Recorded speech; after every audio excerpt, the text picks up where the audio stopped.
cakabaye ikintu twese kitureba igihe ubwoko bukozweho buri muntu wese akwiriye guhaguruka uko ubwoko nitwe igihugu uhera kuri nje na family yanje n'abana banje n'abandi ibyo bivamwe n'ibihugu kuko ibyo bita family itabayeho igihumbi cabaho wayingira ngo ni inguru ingoma yanise bizira ubwo mu mugabo utagira iryoya ku mubiri cyakuye mu gisaka bakanshira mu gisagara imbere yabaye inzira yo kwikura mu nzitane yari ruganza cugura rwabonekeje icimo muri biro d'enseignement protesta imvumba yaje ivuka kwa ruteye ngo avumbuka aravumera kugeza tubonye ubwene gihugu ineza ya gisaro twese turayivuruganye. General ubundi mukira abana nkuko mwakomoje mwari mufite inzozi zo kuzakora akahe kazi? Numvaga nzaba professeur wa university kandi nari mfite iyo objectif nyine yo kuba professeur wa university nubwo nigaga numvaga nzaba professeur wa university kuko nari nanabishoboye nari natangiye no kubijamo ariko igihe ubwo kubuhungabanye nta kundi twari kubigenza twarambitse amakaramu hasi na diploma hasi n'ibyo dufite byose turavuga ngo reka turengane ubwoko. Mwari mugejeje amashuri cyangwa ubu mufite yihe niveau académique? Muri université ndi muri première licence hafi hari hasigaye kurimo izindi zose nari nazitenge zose nari nazirangije zose nigaga geography kuva ubwo sinasubiye kubikurikira nta n'ayandi nziga nzaba umusirikare gusa. General ukigera nimba navuga mu kizungu bwa mbere ni nk'iki kintu cagutonze n'ubu ngubu wibuka ukibuka kikaba canagusetsa?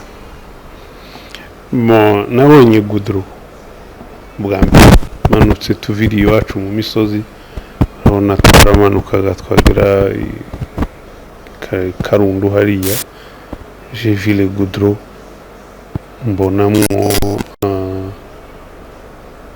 uruhande rumwe ukabona isa n'uruzi kandi hari umuhanda nico kintu nzanibuka. Nkawe ushoboye kuvuga ubuzima bwawe ho gatoya principe zawe ni nkizi? Principe z'umuntu ku giti ciwe je numva nizo abavyeyi baduhaye jewe nta papa nakuranye nawe nakuranye na mama yampaye principe zo kubaha ibintu bitatu gusa yagiye kutiba kutabesha no kubaha abantu. Izo nizo principe ni nazo nje ngenderaho ndavuga ngo ntabwo izo bintu bitatu ni nkayo mategeko y'Imana nje ngenderaho mu buto tumuvanaho je nari nzi ngo tuzakora igihugu tugisukura tugiteza imbere ariko ngira ngo n'ubu ko biracamwo buhoro. Bwa mbere nabonye umuhanda baturuje Kinshasa tarashira imyaka 2 kandi barayikoze urumva izo zose bigiraho bihera tu ariko nico kibabaje yuko tugifite abantu mu gihugu cacu batarabona umuhanda wa Goudron bakibona umuhanda bakawitiranya n'uruzi. General ugitangira igisirikare niki kintu cagutonga? Nta kintu cantonze mu gisirikare kuko ubuzima nabagamwo burasa n'igisirikare. Nari umwungeri najaga ku ishuri nava ku ishuri ngarara gusubura inka twiruka mu biti ariko icantonze sinzi ko umuntu yabivuga icawe cantonze nta ubuzima bwa gisirikare nta kintu nabonye gishasha cari kirimo gikomeye usibye byenda kubaha amategeko. General, nk'uko dukomeza kubabaza utubazo tw'amatsiko ukiri umwana, utubwiye yuko ari iyo nzozi wari ufite, ariko se ni nk'iyihe mikino wakundaga ukiri umwana? Nakinaga football, nari nzi gukina football, nakinaga nimero 10 na F10, nari nzi no gutsinda ibitego. Ico kintu sinari nzi gukina cyane, ariko nari nzi kumarika. Ni byiza kuba waragize igitekerezo cyo gukora iki kiganiro cyo kwibutsa abantu, kandi iki ni ikintu cubaka ubwoko. Ico nabwira n'abandi bari inyuma yacu cyangwa turi kumwe, nuko mubyo umuntu we byose yokora ntabwo atagomba kwibagira ubwoko. Byenda habamwo igihe kimwe abantu basa nkaho bayoze cyangwa bibagiwe cyangwa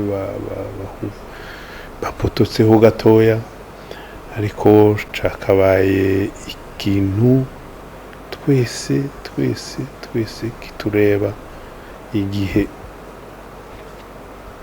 ubwoko bukozweho. Buri muntu wese akwiriye guhaguruka, kuko ubwoko ni twe, igihugu, uhera kuri nje na famille yanje n'abana banje n'abandi. Ibyo bivamwo n'ibihugu, kuko ibyo famille itabayeho igihugu ndicabaho. Donc katwe nk'ubwo kuko turi kose ntitwakagombye bagirwa, twakagombye kuza twibuka ibyatubayeho byose, histoire yacu, ibyo twaciyemo, basokuru baciyemo, badata baciyemo, n'ibyo twe turimo. Ariko hari aho twicaraga ikombe, bakuru bakadusobanurira ibyatubayeho.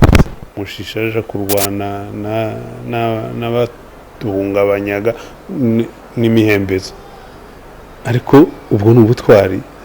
Twese turabizi igihe natwe byatubayeho, ibyo twari dufite byose twabitaye hasi, turavuga ngo bo ahangaha no kurwanira ubwoko ndani. Donc cakabaye icitegerezo, nubwo ufite ibi bigezweho moderne, noneho bizaza bibikwa n'abana banje bari hano batakaye Kinshasa, batazi niyo bavuye, noneho ejo bazahura n'iki, bazi no kubikora bo cyane, bazabishira muri kaseti zabo bavuge bati nuko iwacu bameze, nuko ibyacu byabayeho, nuko badata babayeho. Nabona nguha sibye kugushimira gusa.